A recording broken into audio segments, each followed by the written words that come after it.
Hello दोस्तों, कैसे हैं। My name is Sarvesh Singh. Welcome to you my class. आज का टॉपिक क्या है? इनकम्प्लीट डोमिनेंस, अपूर्ण प्रभाविता। ये क्वेश्चन इंटरमीडिएट में भी आता है, बीएससी पार्ट 1 में भी आता है और नीट के एग्जाम में भी आता है। ये वेरी इंपॉर्टेंट क्वेश्चन है।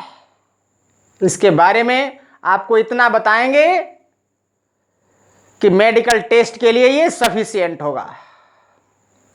अब बात करते हैं इनकम्प्लीट डोमिनेंस की, अपूर्ण प्रभाविता की बात करते हैं। इसके विषय में सबसे पहले किसने दर्शाया था, किसने बताया था, कौन साइंटिस्ट था? उसका क्या नाम था? Carl Correns. क्या नाम था? Carl coherence. कार्ल कोरेंस ने 1903 में, सन 1903 में अपूर्ण प्रभाविता के विषय में बताया था। क्या दर्शाया था इसके विषय में कि अपूर्ण प्रभाविता क्या होती है? मेंडल ने अपने एक नियम में ये बताया था। पहले मेंडल ने एक नियम में ये बताया था, प्रभाविता के नियम में ये दर्शाया था कि जब एक पेरेंट्स के लक्षण दूसरे पेरेंट्स के लक्षणों को प्रभावित करते हैं, उसके अपोजिशन में, उसके विपरीत में, कार्ल कोरेंस ने क्या दर्शाया कि ऐसा सभी जीवों में लागू नहीं होता है, सारे एनिमल्स के अंदर ये लागू नहीं होता है। यहां पर कार्ल कोरेंस ने ये एक्सपेरिमेंट भी किया था। क्या एक्सपेरिमेंट किया था?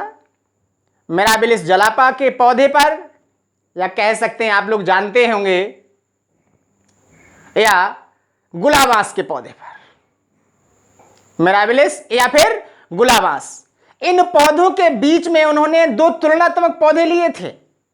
एक पौधा कैसा था? जिसके ऊपर रेड कलर के फ्लावर आते थे। दूसरा पौधा कैसा लिया था? जिसके ऊपर व्हाइट कलर के फ्लावर आते थे। जब ऐसे पौधों के बीच में क्रॉस करा दिया, किसने? कार्ल कोरेंस ने। जब ऐसे पौधों के बीच में क्रॉस कराया गया तो इनकी प्रथम जनरेशन में सारे पौधे कैसे आते हैं? पिंक कलर के आते हैं, गुलाबी आते हैं। सारी जनरेशन पिंक कलर की आती है, F1 जनरेशन, प्रथम पीढ़ी इसकी। और जब इसी पीढ़ी का दोबारा से सेल्फ पोलिनेशन होता है या दोबारा से इसका क्रॉस करा देते हैं F1 जनरेशन का, तो क्या आता है? तो उसमें एक पौधा रेड कलर का आता है जिस पर रेड फ्लावर आते हैं, और दो पौधे ऐसे आते हैं जिनके ऊपर पिंक कलर के फ्लावर आते हैं, और एक पौधा ऐसा आता है जिस पर व्हाइट कलर के फ्लावर आते हैं। इसका निष्कर्ष क्या निकलता है? क्या इसका मतलब हुआ? इसका मतलब यह हुआ है कि ना तो पूर्ण तरीके से रेड कलर की सारी जनरेशन आती है और ना ही व्हाइट कलर की इसकी जनरेशन आती है सारी। यहां पर जनरेशन इनकम्प्लीट रह जाती है। इसी वजह से इसे अपूर्ण प्रभाविता के नियम के लिए दर्शाया गया है। अब किस तरीके से इन्होंने क्रॉस कराया था वो मैं क्रॉस आपको दर्शाता हूं, बताता हूं। तो कार्ल कोरेंस ने दो प्रकार के पौधे लिए थे, जिनमें से एक पौधा रेड फ्लावर वाला था। कैसा था? Red flower.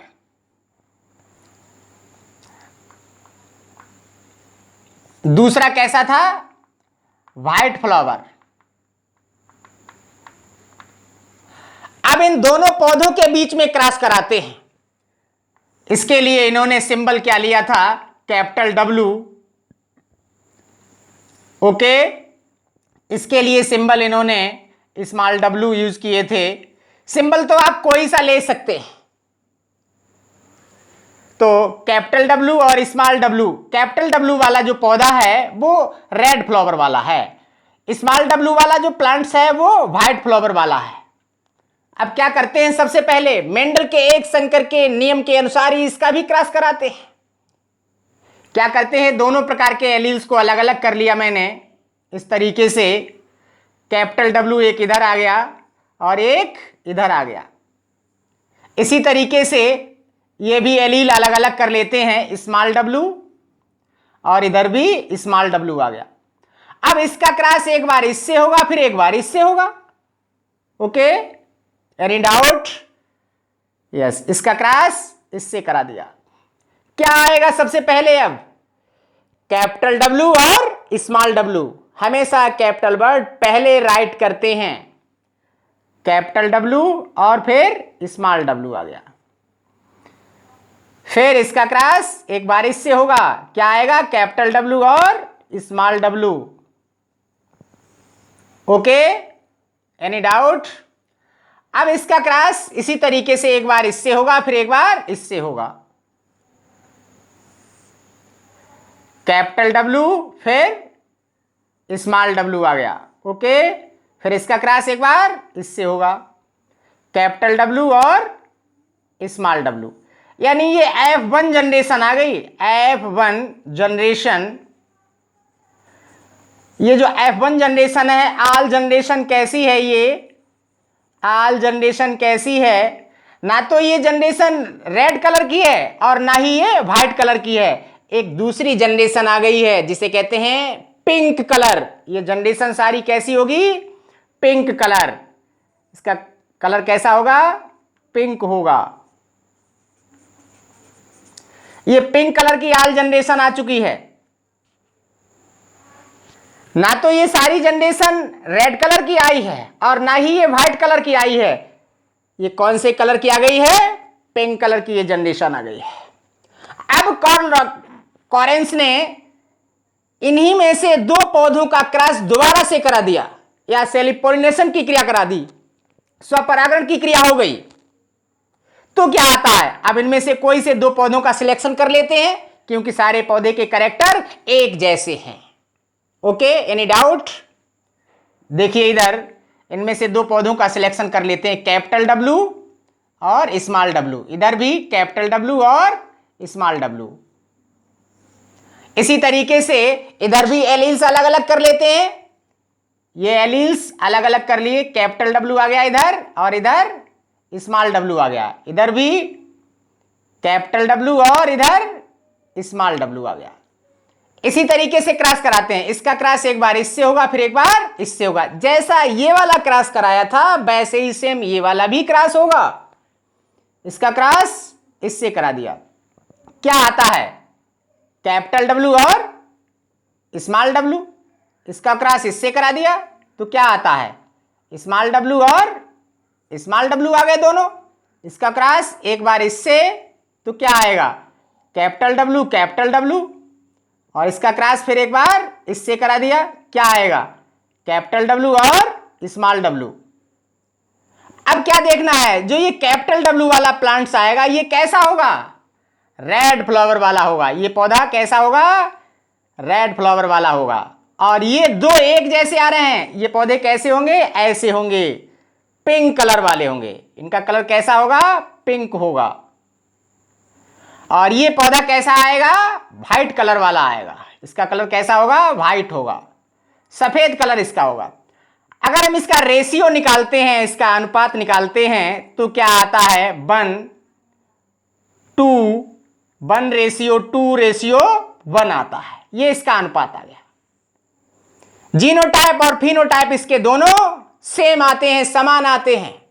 ओके, अब इसे अपूर्ण प्रभाविता क्यों कहा गया?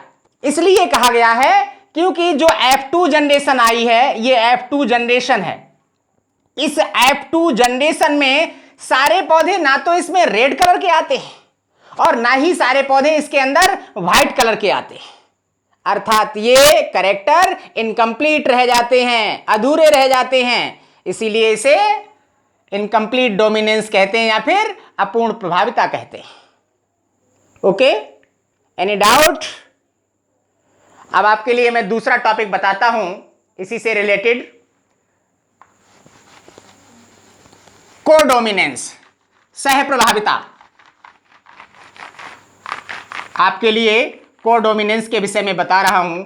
सह प्रभाविता क्या होती है, किसे कहते हैं सह प्रभाविता, इसके विषय में भी, ये भी टॉपिक बहुत इंपॉर्टेंट है 12th वाले बच्चों के लिए, बीएससी वाले बच्चों के लिए एग्जाम में आता है, नीट के एग्जाम में भी आता है, बोर्ड के एग्जाम में भी आता है। तो इम्पॉर्टेंट टॉपिक है, इसे भी पढ़ लीजिएगा। कोई डाउट हो तो किसी स्टूडेंट के लिए तो वो कमेंट्स के माध्यम से पूछ सकता है। क्या है कोडोमिनेंस? कोडोमिनेंस किसे कहते हैं? कोडोमिनेंस सह प्रभाविता।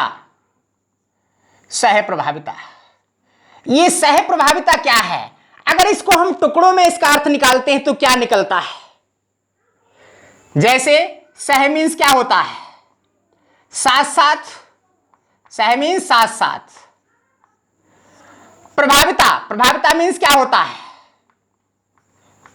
प्रभाविता मीन्स क्या होता है? प्रभावी। यानी जब साथ साथ लक्षण प्रभावी होते हैं, जब साथ साथ लक्षण प्रभावी होते हैं तो उसे हम क्या बोलते हैं? कोडोमिनेंस कहते हैं, या फिर उसे सह प्रभाविता कहते हैं।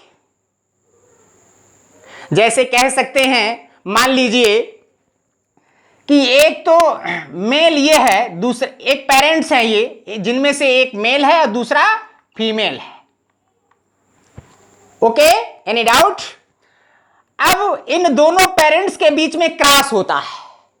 अब इन दोनों पेरेंट्स के बीच में क्रॉस होता है, तो इनसे भी और इनसे भी, दोनों के क्रॉस होने पर एक जनरेशन बनती है, एक जनरेशन बनती है।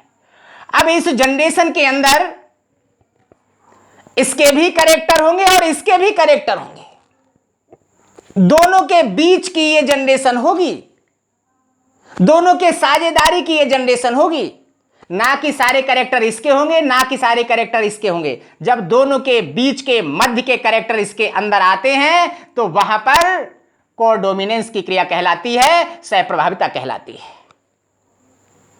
इसी तरीके से अगर आप कोई दूसरा एग्जाम्पल जानना चाहें, जैसे मान लीजिए ह्यूमन बींग्स के अंदर ब्लड ग्रुप कितने प्रकार के होते हैं? आपने सुना होगा। कितने प्रकार के होते हैं ब्लड ग्रुप? 4 प्रकार के ब्लड ग्रुप होते हैं। कौन कौन से 4 प्रकार के ब्लड ग्रुप होते हैं? आपने सुना होगा।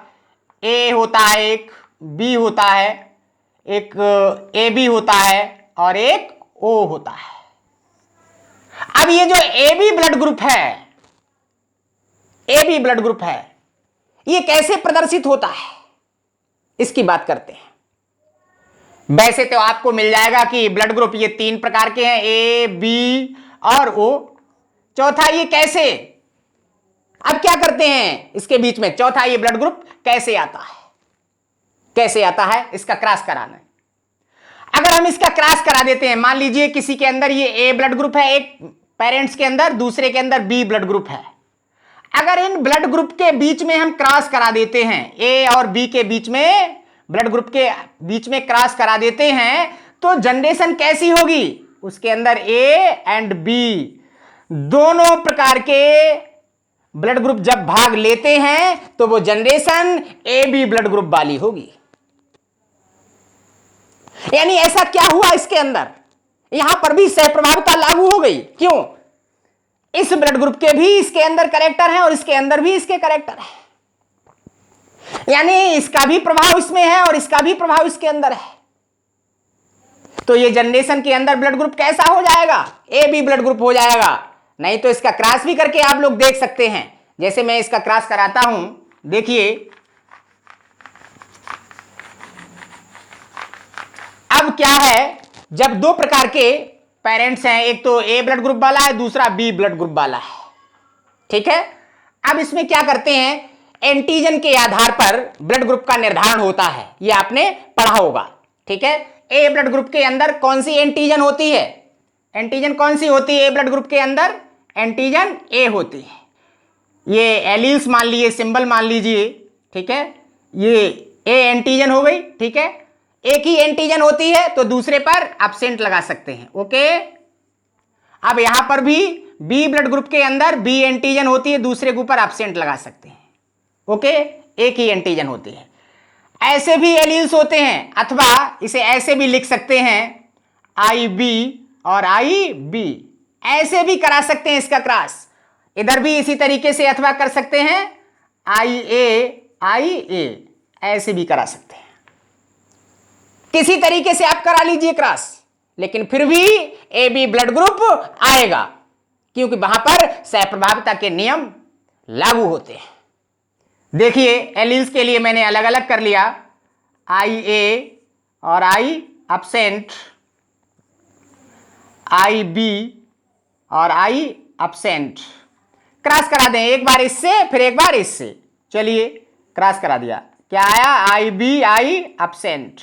ओके, अब इसका क्रॉस इससे करा दें, I एब्सेंट। ओके, अब इसका क्रॉस एक बार इससे करा दें, एक बार इसका क्रॉस इससे करा दिया, क्या आया IA और IB आ गया, IA और IB आ गया। यहां पर इसका क्रॉस इससे करा दिया, IA और I एब्सेंट। अब यहां पर क्या हुआ, AB ब्लड ग्रुप आ गया। यहां पर ये जनरेशन कैसी होगी, AB ब्लड ग्रुप वाली होगी। तो यहां पर कौन से नियम का पालन होता है, सहप्रभाविता के नियम का पालन होता है। कौन से नियम का पालन होता है, सहप्रभाविता के नियम का पालन होता है। सहप्रभाविता का नियम यही दर्शाता है, जब दो जीन कारक जनरेशन के निर्धारण में भाग लेते हैं तो दोनों के कैरेक्टर उस जनरेशन के अंदर प्रदर्शित होते हैं, वहां पर सहप्रभाविता लागू होती है, कोडोमिनेंस लागू होता है, इसीलिए इसे सहप्रभाविता कहा जाता है। ओके, किसी स्टूडेंट कोई डाउट हो तो पूछिएगा, कमेंट्स के माध्यम से पूछिएगा। जिस स्टूडेंट्स के लिए ये वीडियो समझ में आई है तो इसे सब्सक्राइब भी करिए, इसे लाइक भी करिए और इसे शेयर भी कर दीजिए। Thank you.